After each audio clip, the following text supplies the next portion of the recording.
Hi guys, இன்னைக்கு நம்ம பார்க்க போகிறது பெட்டர் கிளாசிக் சீசன் 1 எபிசோட் 6 தான் பார்க்க போகிறோம்.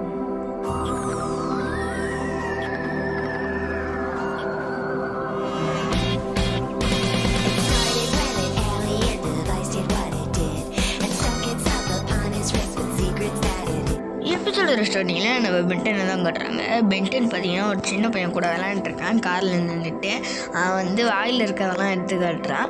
அப்போ தான் பென்னு சொல்கிறா, அவன் வாயில் இருக்கிறதெல்லாம் எடுத்து காட்டுறான், நீ ஸ்டிங் ஃப்ளையாக மாறுன்னு சொல்கிறான். நல்ல ஐடியான்னு சொல்லிட்டு அவனும் ஸ்டிங் ஃப்ளையாக மாறுறான். அப்போன்னு பார்த்தா வந்து அங்கே ஒரு ஆக்சிடெண்ட் ஆகிடுச்சு. ஒரு காரும் பஸ்ஸும் மோதிக்கிச்சு போல இருக்குது. அதாச்சும் லாரின்னு நினைக்கிறேன், லாரி தான். அதுக்கப்புறம் பார்த்தீங்கன்னா ஸ்டிங் ஃப்ளையாக மாதிரி அதை போய் எட்டி காப்பாற்றிட்டு அப்படியே அவரையும் அலை கற்றுக்கிட்டு வந்துடுறாரு.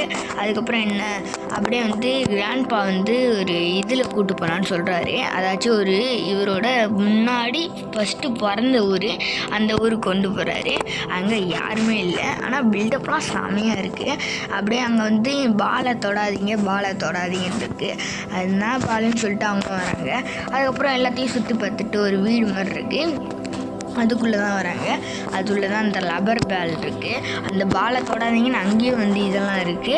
இவ்வளோ இது சொன்னால் நாங்கள் நீங்கள் சொல்லாதீங்கன்னு சொன்னாலே தொட்டிருப்போம். இவ்வளோ அலாட் வச்சு அதுக்குள்ளே ஏதோ இருக்குதுன்னு போய் பார்த்தா ரப்பரை சுற்றி ஃபுல்லாக இருக்குது. இது உள்ளே தான் பெரிய ஆபத்தே இருக்குதுன்னு சொல்லிட்டு அவர் சொல்கிறாரு. ஓ, இது உள்ளையா? இது உள்ளே என்ன இருக்குதுன்னு எனக்கு தெரியும், அதான் லப்பர் பேண்டெல்லாம் இன்னும் கொஞ்சம் கட்டி எடுத்துருப்பீங்களேன்னு சொல்கிறான். இதை பார்த்த உடனே இந்த ரகசியம் யாருக்கும் தெரியாதுன்னு சொல்கிறாங்க. அதுக்கப்புறம் பார்த்தீங்கன்னா வந்து அந்த பெரிய பிரச்சனையே பண்ணி விட்டுறாங்க அது எல்லாரும். அதனால் அந்த பாலும் வெளில வந்துடுதா, அப்படியே கரண்ட்ல இதாகி ஒரு பொம்மைக்குள்ளே போக ஆரம்பிக்குது. பொம்மைக்குள்ளே வந்து ஒரு உருவமாக வரைச்சி குட்டியா, அது பார்த்திங்கன்னா பேட்ரி மாதிரி இருக்குது. அதுக்கப்புறம் பென்னு வந்து தூங்கிட்டு இருக்கான். அப்படியே நம்ம கிராண்ட்பாவும் வெளில ஏதோ சத்தம் கேட்டுச்சு, நான் போய் என்னென்னு பார்த்துட்டு வரேன்னு சொல்லிட்டு பார்க்குறாங்க. பார்த்தா அங்கே வெளிலையே நடக்க வந்த மாதிரி இருக்குது போல இருக்குது. நம்ம சொல்லவே வேணாம், ஆனால் கிராண்ட்பா நம்ம கண்டுபிடிக்கிற வரைக்கும் நம்ம சொல்லவே வேணாம்னு சொல்லிட்டு நம்ம பென்னும் சொல்கிறான். சரின்னு சொல்லிட்டு வெளில வந்து பார்க்குறாங்க. இதெல்லாம் நடக்க வந்தால் தான் இந்த மாதிரி ஆகும்னு சொல்கிறாங்க. அப்போ தான் இல்லைன்னு சொல்லிட்டு ஒரு சவுண்டு.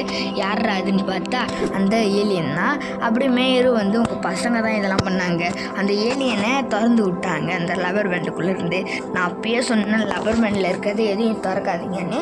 நீங்கள் சாதாரணமாக விட்டாலே நாங்கள் ஒன்றும் பண்ணியிருக்க மாட்டோம், நீங்கள் தான் திறக்காதீங்கன்னு சொன்னீங்க, அதனால தான் உள்ளே என்ன இருக்குன்னு பார்க்க வந்தேன். அதுக்கப்புறம் சொல்லிட்டு அவனும் பார்த்திங்கன்னா அப்கிரேட் மாதிரிதான்.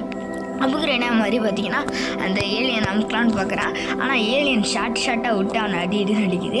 பென்டனால பிடிக்கவே முடியல, பிடிச்சாலும் ஷாக் அடிச்சுட்டு தெரிச்சு விழுகிறான். அதுக்கப்புறம் பார்த்திங்கன்னா வந்து அப்கிரேட் வந்து யோசிக்கிறான், பலமான ஐடியாவாக இருக்க போகுது. அப்போ தான் கிராண்ட்பாவும் நல்லா யோசின்னு சொல்கிறாரு. அதுக்கப்புறம் பார்த்திங்கன்னா இன்னொன்று ஒரு ஐடியா தரா, அதாச்சும் வந்து அது வந்து ரெண்டாக வெட்டிடலான்னு சொல்லி அப்படி ஊசி எடுத்துகிட்டு அது ரெண்டாக வெட்டுறான். டக்குன்னு பார்த்தா 2 உருவம் ஆயிடுச்சு. ஒன்றே பார்த்தாது இதுக்கு 2 வேறையா, இப்போ 2 பிரச்சனை ஆயிடுச்சா. இவங்கன்னு வந்து சாரின்னு சொல்கிறா, ஏன்னா அவள் தானே அந்த ஐடியா தந்துது. இப்போ மறுபடியும் வாட்ச் எடுக்கலான்னு பார்த்தா அதில் சார்ஜ் வேறு குறைஞ்சிருச்சு. அதுக்கப்புறம் நிறையா வந்துடுது எக்கச்சக்கமாக. ஐயோ இன்றைக்கி ஒரு வெயிட் இருக்குதுன்னு சொல்லிட்டு இவங்க வந்து அப்படியே ஒரு பெரிய பிளானாக போடுறாங்க. நம்ம வேணால் அந்த பவுலில் அடைச்சிடலான்னு சொல்கிறாங்க. அப்போ தான் இருங்கன்னு சொல்கிறாங்க. அதுக்குள்ளே ஒரு பெரிய ரோபோட்டை மாதிரி எல்லாம் சேர்ந்து இப்போ இந்த ரோபோட்டை யார் தடுப்பா. அப்படியே பார்த்திங்கன்னா அந்த வேனில் எடுக்கலான்னு பார்த்தா வேனை ஒரு வழி செஞ்சுட்டு போயிடுது. அதனால் அங்கே ஒரு வேன் இருக்கும், அதாச்சும் ஒரு பஸ்ஸுன்னு சொல்லலாம், ஆனால் ஒரு லாரி தான் அங்கே இருக்கும். அப்போ தான் இது ஒன்றும் பெருசு இல்லை, இது மாதிரி நிறைய டைம் நடந்திருக்குன்னு சொல்லிட்டு மேயர் சொல்கிறாரு. அப்படியே அங்கே இருக்கிற லாரியில் நம்ம எஸ்கேப் ஆகிடலாம்னு சொல்லிட்டு கிராண்ட்பா சொல்கிறாரு. அப்போன்னு பார்த்து அந்த இதெல்லாம் ஓட்டை போட்டுட்டு அந்த ஏலியன் பார்த்திங்கன்னா வருது. அப்போ தான் ஹீட் பிளாஸ்டாக மாதிரி நம்மள பென்னு அங்கே என்ட்ரி தரான்.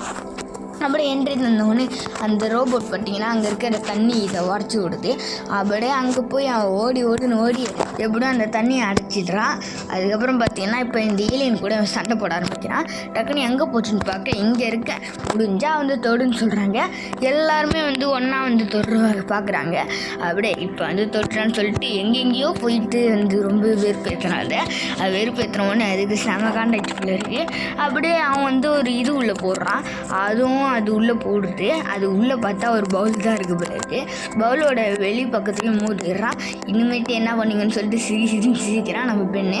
அதுக்கப்புறம் அங்கே ஓகேன்னு சொல்லிட்டு அவங்க போயிடுறாங்க. இது எல்லாத்தையும் சேர்த்து நம்ம மேயர் என்ன பண்ணுறாருன்னா ஒரு பெரிய லைட்டாக மாற்றுறாரு. இதை வச்சுட்டு தான் நான் என்ன மட்டும் பண்ண போகிறேன்னு சொல்கிறாங்க. அடுத்தது எல்லாருக்கும் பாய் சொல்கிறாங்க. அதுக்கப்புறம் பார்த்தீங்கன்னா என்ன ஆகுதுன்னா காரில் இருக்கலான்னு பார்க்குறாரு. அப்படின்னு பட்டு நம்ம பெண்ணும் சரிக்கிறான்ப்பா, இனிமேட்டு இந்த இடத்துக்கே நம்ம வரோம் சொல்கிறாரு. ஓ அதான் எனக்கு பிறந்த வீடு, நான் எப்போதுமே வந்துட்டு இருப்பேன்னு சொல்கிறான். அப்படியே கதவை திறக்கிறேன். அப்படியே மண்டையிலே தண்ணி டப்பா ஊற்றுது. இதை யார் செஞ்சாங்கன்னா அந்த